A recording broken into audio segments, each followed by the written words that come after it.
All right, Jared, 1970 Monty coming at you here. I just wanted to do a much needed shop update.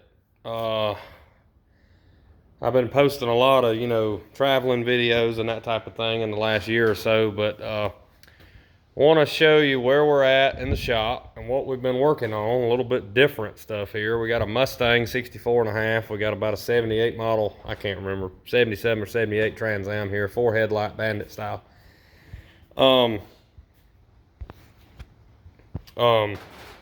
So this car here, I'm gonna briefly discuss kind of what we're doing, and then I'm gonna tell you why I'm in a different location. We're having to do a full trunk floor. It's in trunk drop-offs, quarters, rear tail section, basically rebuild the entire rear of the car from rust. Got to do floor pans, etc., etc. Car's gonna be LS, all that. I'm not doing any of the drivetrain or interior. The Mustang here, paint job, floor pans, trunk pan. We got these pans in, still got to do that one over there. Got to do lower body mold stuff. But mainly what I want to talk about is kind of where we're at in the shop. These and why I'm in a different spot. So this is my personal garage. And about 3 weeks ago, I decided to turn it into my restoration shop. So I've got a new garage going up right out here. It's going to be the same size as this one.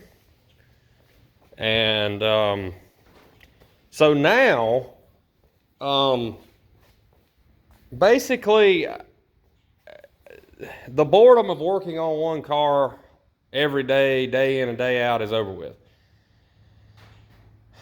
I can change it up, and with the things being slow, like parts, having to wait on parts and stuff, you might be waiting on something for this one, you can be working on this one. You're waiting on that, and vice versa. And we still got Jace's 70 SS454 Monte Carlo sitting here that is basically, a lot of the body is well on its way. I'd say 90% ready for final block and paint. And but we got, just a week ago, the vintage air finally got here for it. The car's got to go to the alignment shop, get all the alignment, let my guy do the brakes and all that stuff. That way I don't have to fool with any of that crap.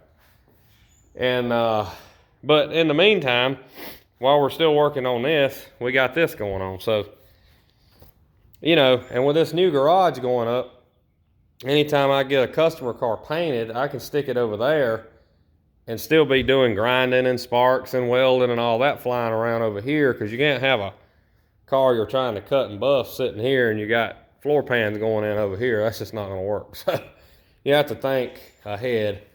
So not only it'll give me space for the other two garage, my personal cars, but it'll also give me a couple spots for customer cars and still be able to do dirty work in here. The car shed that's out at the other building that's about 150 yards away from here eventually is going to get moved right here. There's already power up there to hook up my lights that is mounted under that shed. So I've got to talk to a fella I know with a rollback, see if that's something he can do.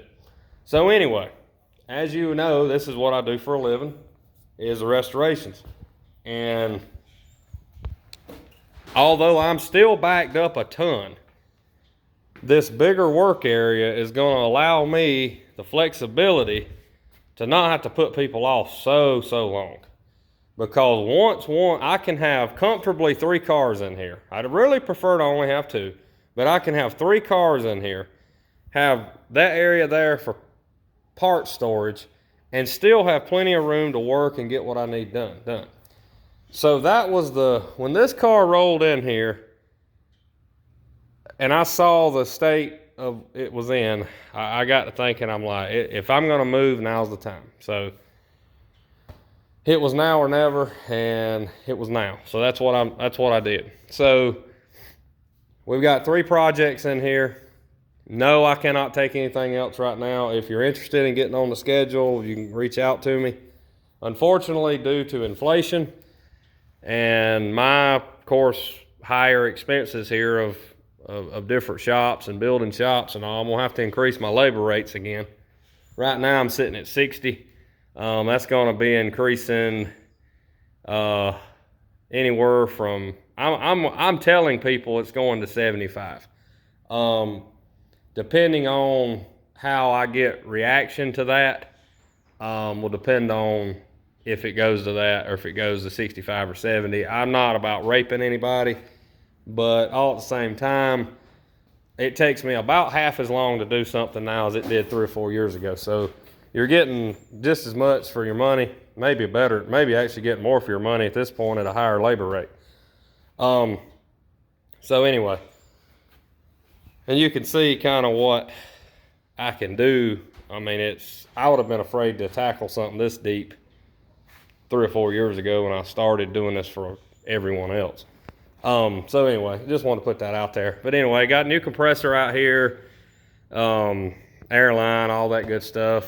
Still not going to set up an actual paint booth, but I am DHEC, South Carolina DHEC approved, as long as I'm using my filters on the fan, 98% filters, and I seal in wherever I'm blowing my fumes out, either there or over there. I am totally 100% compliant with the state of South Carolina and DHEC regulations, so I'm pretty happy about that.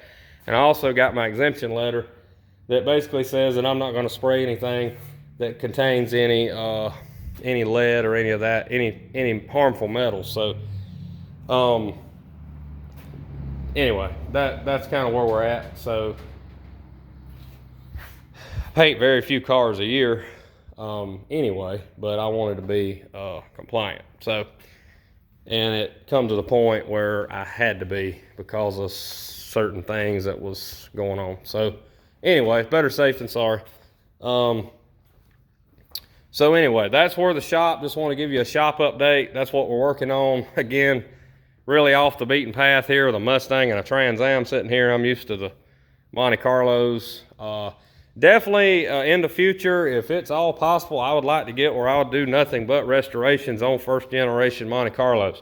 That's where I would like to be, along with buying a car, doing a little work, and sending it down the road.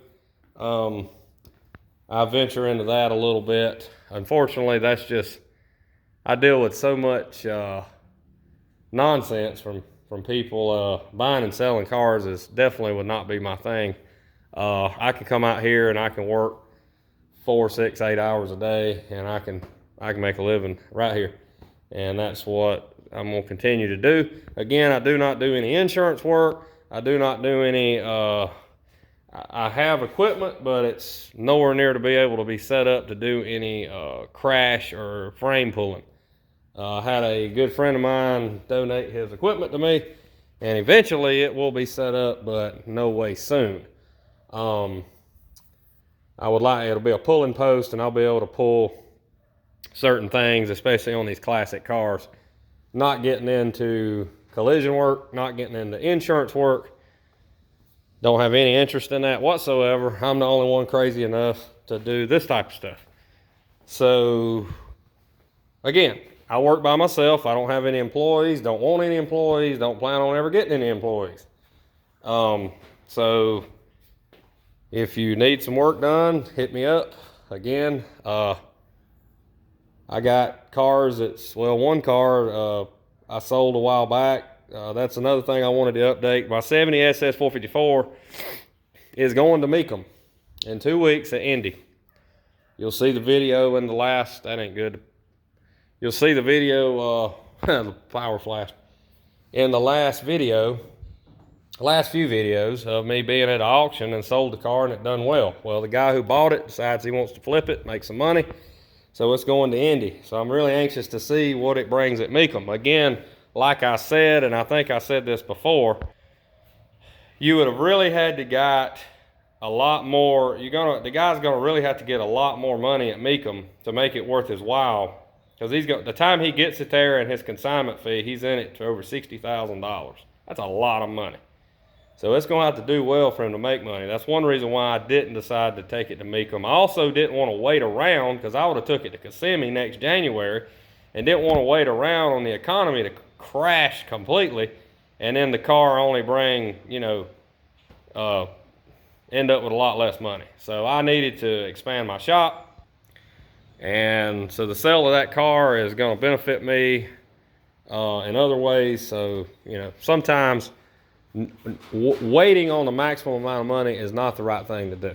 So we'll see where it goes again, but that's the type of quality of cars that you can expect with me. Cars that can be ran through at Mecum on a Thursday. Actually, this car is going on a Thursday, which is besides the big money cars, Yanko, Copos, that type of stuff, is the beginning of the big money days. The estimate is 80 to 100,000. Do I think it'll get there? I think it'll get close. I think it'll get close to 80, and the guy will make him a few dollars. But anyway, so that's the type of work you can expect here in the shop. I don't halfway do stuff. I mean, that was a personal car, and Mecum's thought enough about it to run it through on a Thursday. So anyway, that's kind of where I'm at. Don't really care to do the halfway stuff. Just really don't. So anyway, well, that being said, thanks for watching, and we'll see y'all next time. But anyway, I just want to give y'all a shop update, kind of show you what I'm doing, where I've been. I had somebody send me a message. I'd done some work on their car last year, or a couple years, well, yeah, a year or so ago, and they was wondering what happened to me. I said, no, I'm good, but I appreciate you reaching out. You know who you are. I appreciate you reaching out. But everything's good on the home front here. We're just been really busy. So anyway, with that being said, the next upcoming videos will be still in motion, on the road, on location. Classic Chevy Roundup the week after, on the road, on location.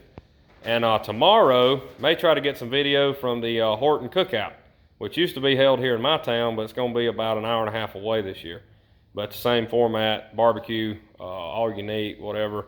Kind of a reunion like the 13 Forks situation. So I'll try to get some video from up there, and if I do, y'all be the first to see it. So with that being said, we'll see y'all next time. I'm out.